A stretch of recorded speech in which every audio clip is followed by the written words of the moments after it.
Nice. Yeah, Yeah. and you mentioned a $30 million kind of stack, right? Take us back to that first deal where you bought that 8 unit Seattle around 2010. How'd you get the deal done? What were some of those key lessons from that first one? Yeah, so that was 2010, and my memory was everybody was like, "Real estate might be tanked. Who knows if it's coming back?" Kinda like this doom and gloom thing. I was so young, I didn't have any money that I lost, like, in that whole recession. So, it wasn't like I was coming in with all these battle scars. I just was coming out into the workforce as a, "Hey, I gotta figure out how to make money, and it feels like this is probably gonna come back." And again, with that lens of, like, we're gonna hold this thing for 10 years, 15 years, whatever, like, I wasn't terribly concerned with, like, what's gonna happen in the next 6 to 12 to 18 to even 24, 36 months, like, that's not where my head was.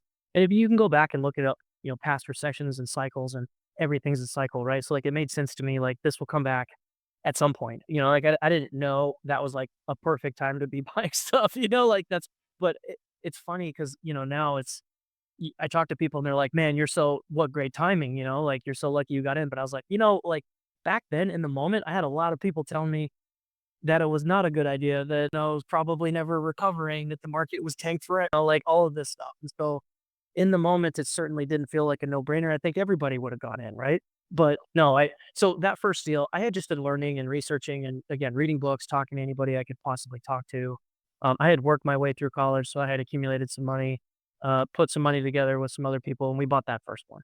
And it was just a little 8 unit, like, 1970s vintage in the city of Seattle, which the landlord laws were a little more friendly at that point. And so we don't buy in the city of Seattle anymore, but that was the first deal. And so we got it for $1,000,000.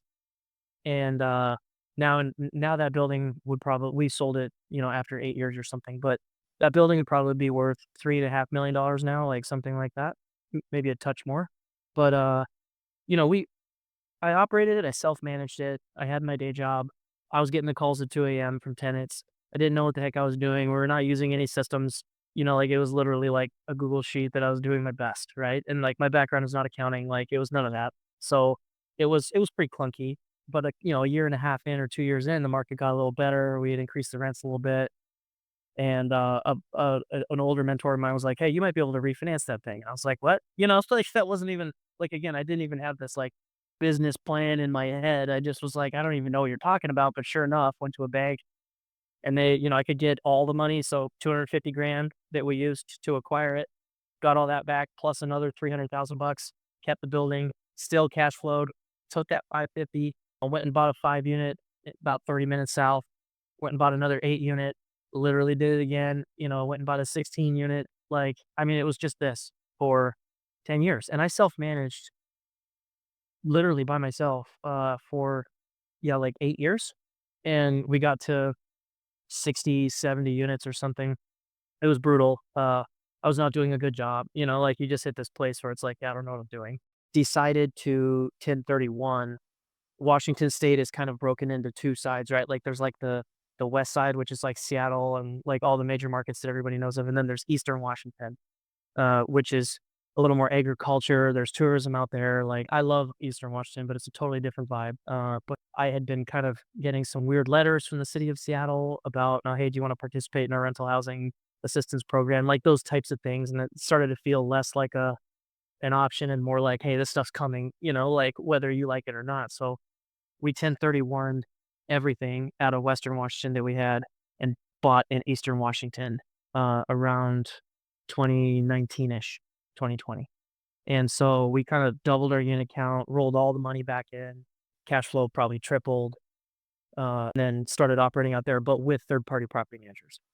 And that was when a light bulb kinda clicked for me. It was like, "Oh, wow, like, I could do so much more if we figure out this party property management model," and I actually was understanding how to do this more and, like, could underwrite deals better and all of that stuff, and then we just kept scaling and buying in Eastern Washington for the next couple of years. During COVID, we were buying, like, I loved it. All of that chaos was good. We were acquiring through it.